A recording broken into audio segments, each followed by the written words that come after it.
Good morning, and welcome to the dedication of the restored Air Garden at the U.S. Air Force Academy. I am Cadet 2nd Class Elizabeth Lopez, class of 2023. Thank you for helping the Academy celebrate this restoration. We especially welcome several leaders from the Department of the Air Force and the Air Force Academy and members of the classes of 1972, 1975, and 1976 who made this restoration possible with their class-giving projects. At this time, please rise for the presentation of colors and the playing of the national anthem. Right shoulder, heart.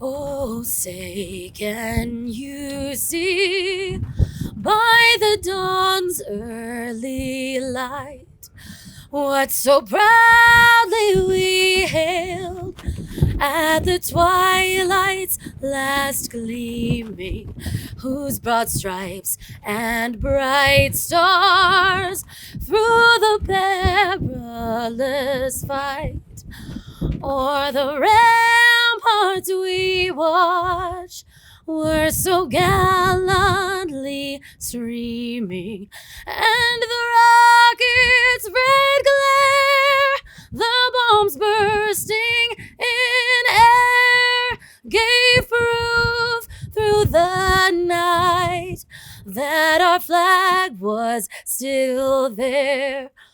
Oh, say, does that star-spangled banner yet wave o'er the land of the free and the home of the brave?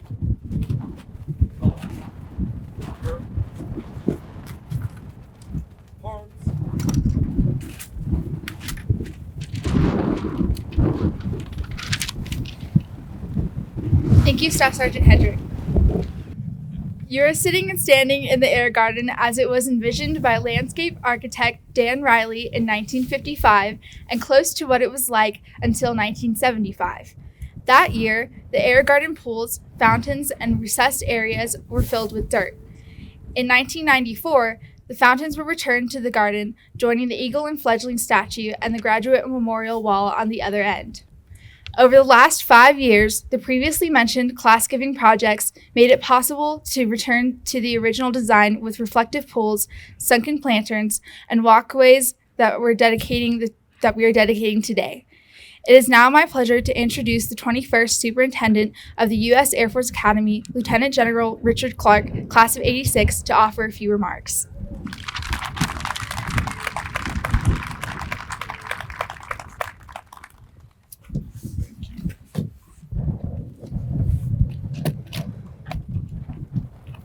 All right, well, welcome everyone. I want to thank General and Mrs. Heighton, General and Mrs. Brown, General and Mrs. Raymond, all of our distinguished visitors, and to the whole Corona team, but really just everybody who's here today to commemorate this significant addition to our academy. And thank you to Cadet 2nd Class Elizabeth Lopez, and for that introduction. Now I want to introduce her. Cadet Lopez is from Texas. She's a double major in computer science and cyber science. She's the secretary of the class of 23. She's a member of both the Portuguese Club and the Hispanic Heritage Club, and she hopes to be a cyber warrior in just a couple of years. So thanks again to you and everyone else who had something to do with putting this on. Thank you. It's been a busy week here at USAFA. Classes of 76, 81, 2000, and 2001 are on the campus for their reunions. They're roaming around and causing lots of problems. Corona is also here this week, which means we have general officers and senior leaders also roaming around and causing lots of problems. But consider yourselves warned, it's a little bit dangerous to be mixing grads and generals. Pretty soon we're all going to be out here marching tours, so be careful. But in all seriousness, I always look forward to hosting our grads, and our senior leaders because it allows you to see the great things we have going on here at USAFA with our incredible cadets and this incredible institution preparing our future leaders. This ceremony is a prime example of that. When I became the superintendent just over a year ago, Lieutenant General Silveria joked that he was handing over a construction site to me, and he was right. But that is progress, and I'm proud to see us reinforcing, restoring, and improving upon our incredible foundation. And every day from my office, I look around and I can sort of bend my neck to see what's going on here. I've been able to watch the Air Gardens progress, and it's really been amazing. And now to see it finished really makes me proud. None of this would have been possible, though, without the support we enjoy from some incredible individuals and the generosity of our graduate community. So to the classes of 72, 75, and 76, to the Dorothy D. and Joseph A. Moller Foundation, our associations of graduates, and the Air Force Academy Foundation, thank you for making this possible. And thank you for your steadfast support for our Academy. I think all of you and everyone else who had a hand in this deserve a huge round of applause for your support. Let's give that up.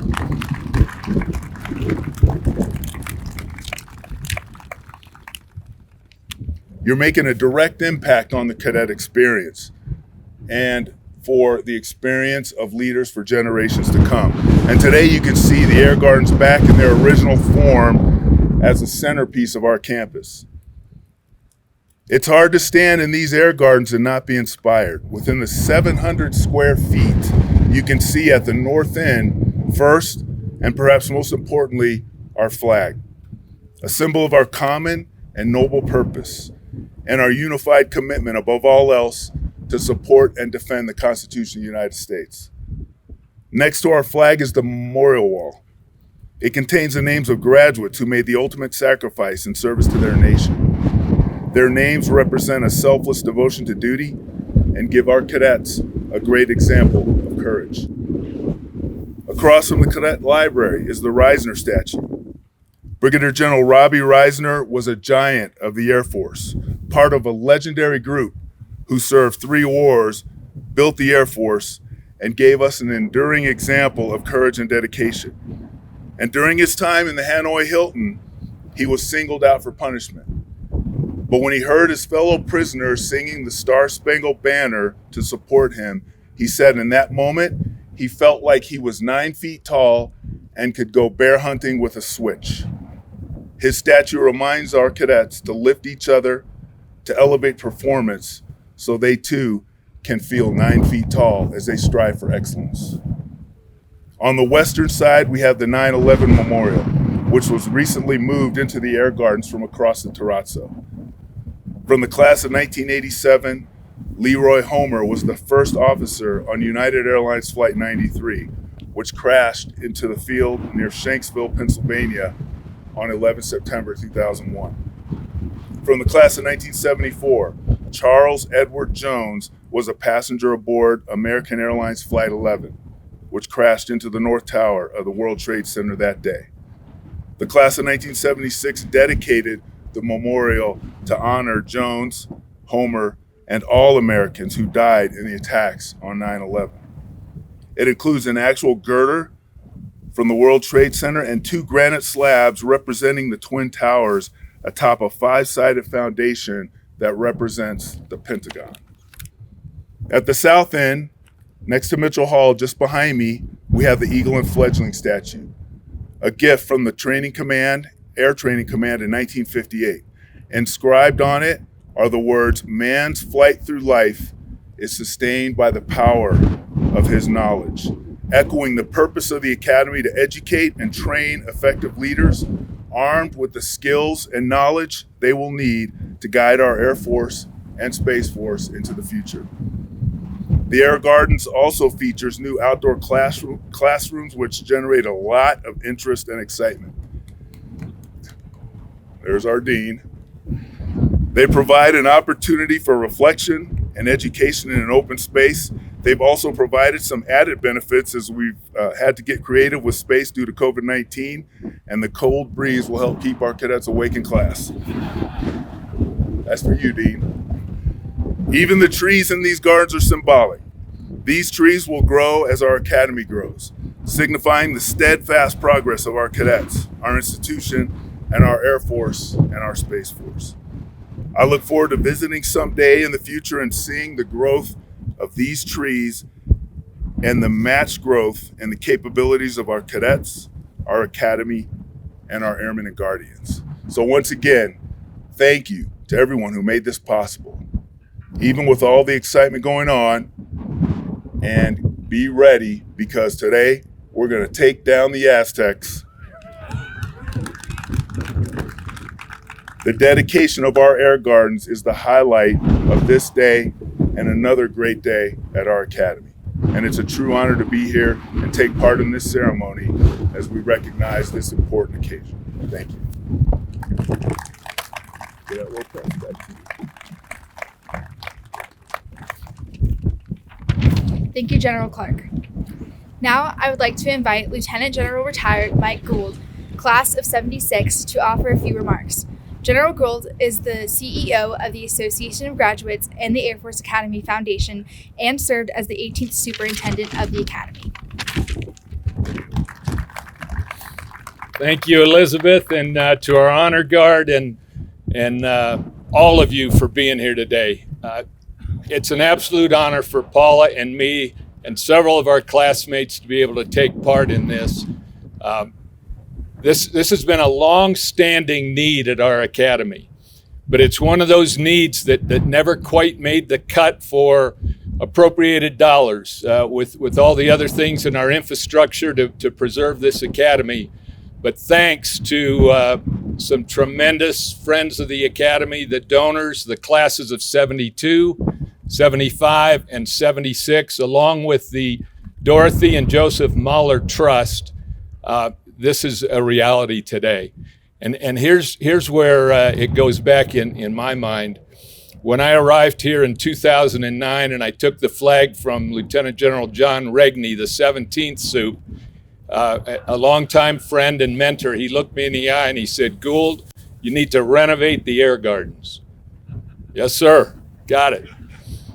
Well, we just couldn't quite make it happen. And I know we've tried for many years, but thankfully, like I say, some donors stepped up and made it happen. What this is about is, again, it's not an operational imperative, but it's about preserving the heritage of this marvelous institution. Sup, thank you for the great rundown you gave on the significance of the various things that we memorialize here in these air gardens. It's for the cadets, and it's for the cadets in the future to know what our heritage is all about.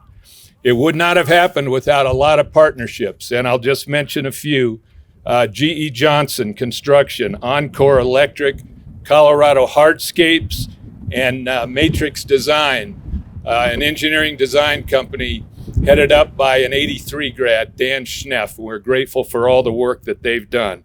I also want to send a personal thanks to a group of people from the Foundation and Association of Graduates who made this happen. Paul Ackerman, Vince Renault, Carlos Cruz Gonzalez, the engineer here at the Academy, and our Academy's architect, Dwayne Boyle. This is our heritage, and it warms my heart to see all of you here to help celebrate preserving the heritage of this marvelous, marvelous national treasure that we call the United States Air Force Academy. God bless you all, and God bless these cadets. Thank you.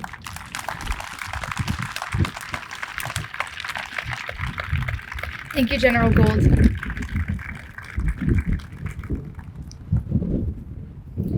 Colonel Retired Larry Fariss will now speak on behalf of the three classes. A member of the class of 75, Colonel Fariss is also the parent of a 2001 graduate. He is a former board director for the Association of Graduates, and he served as his class gift committee chair.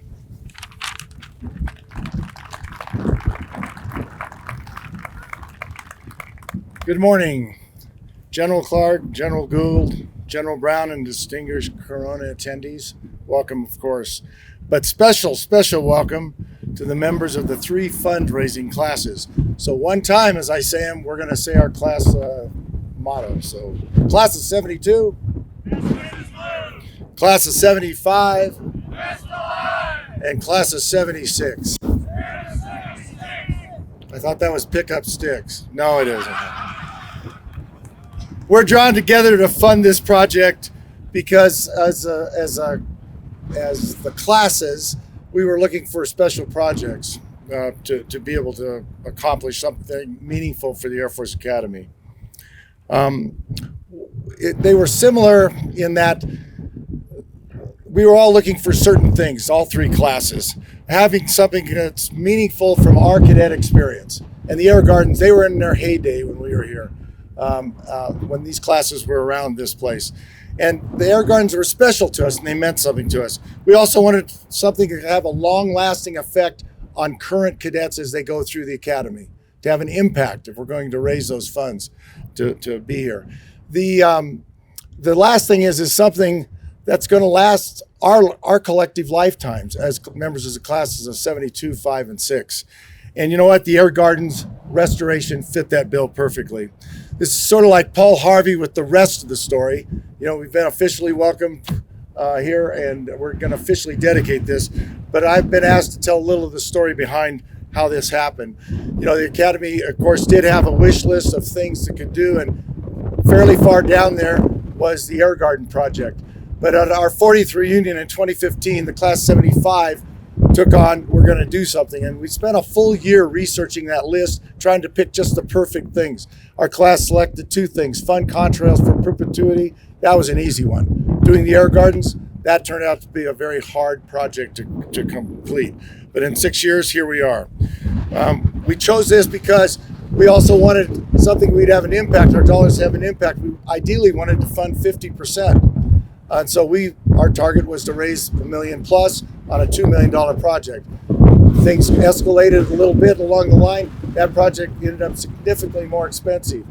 So then in their wisdom, the endowment, part of the foundation, approached the class 75, which was well along on that project, asked us if we'd be willing to share the dais with a couple other classes.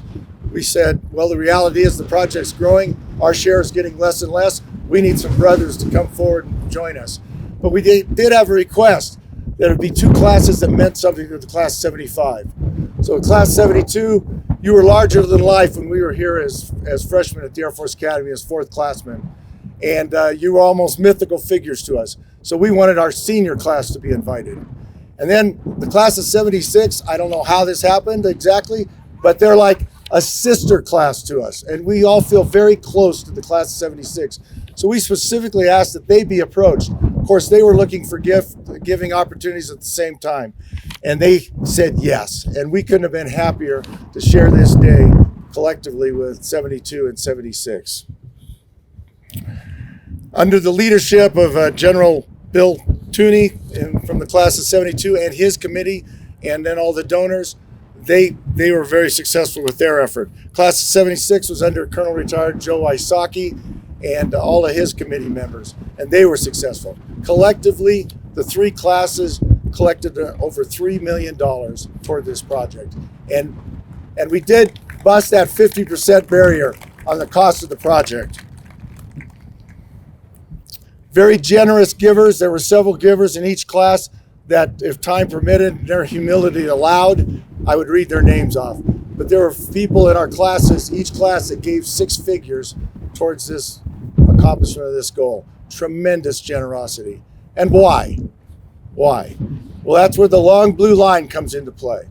These previous classes, they wanted a project that could affect the future cadets. And that long blue line is past classes helping future classes. And that cord weaves, and it just gets tighter and tighter through the years. We couldn't be prouder to be part of that long blue line. Our classes are proud to have brought the Air Gardens back. They're just going to get better and better. These are going to be big trees, come back in 10, 20 years, and it's going to be great. The state-of-the-art application to this Air Garden is going to allow it to be open in perpetuity for a lot longer periods of time of the year, and all the plants and trees have been selected exactly for this climate this time around. So it's got staying power. Our classes are proud to have brought the Air Gardens back in concert with the classes of 72 and 76, and in conjunction with the Air Force Academy's foundation. Well, now it's time to quit talking and start jocking, just like they're going to do on the football field a little later today. So let's get that ribbon cut and let's enjoy this beautiful scenery.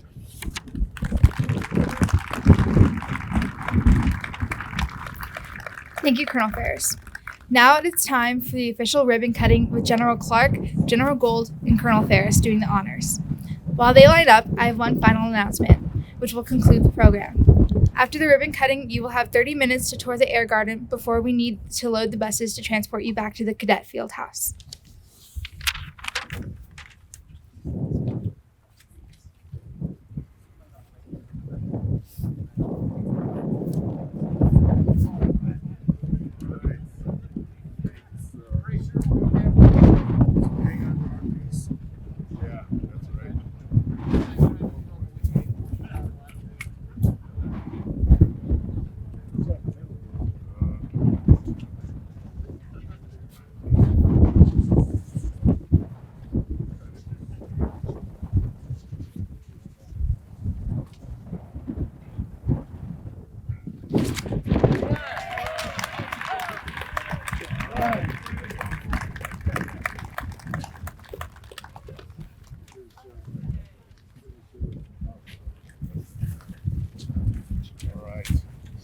Thank you, guys.